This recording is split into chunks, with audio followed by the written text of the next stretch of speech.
এবার আমাদের সর্বশেষ দায়িত্ব পালনের পালা, নির্বাচন অনুষ্ঠান। আজ এই মহান দিবসে আপনাদের সামনে এই বক্তব্য রাখার পর থেকেই আমরা আমাদের সর্বশেষ এবং সবচেয়ে গুরুত্বপূর্ণ অধ্যায়ে প্রবেশ করব। আমরা এবার একটা নির্বাচিত সরকারের কাছে দায়িত্ব হস্তান্তরের প্রক্রিয়া শুরু করব।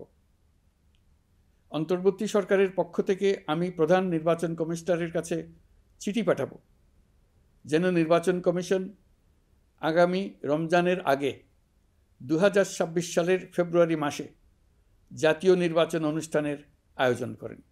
এবার যেন কেন্দ্রে কেন্দ্রে নারী ভোটারদের ঢল নামে, আমরা সেই লক্ষ্যে সমস্ত ব্যবস্থা গ্রহণ করব।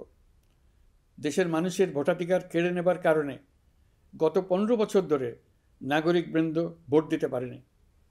এবারের নির্বাচনে আমরা আমাদের বকেয়া আনন্দসহ মহা আনন্দে ভোট দিতে চাই।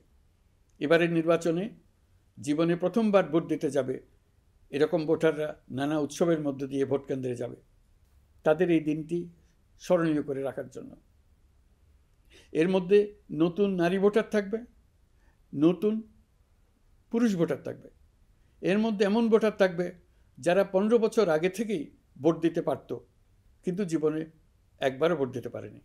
আমাদেরকে নিশ্চিত করতে হবে ভবিষ্যতের কোনো সরকারই যেন আর ফ্যাসিস্ট হয়ে উঠতে না পারে।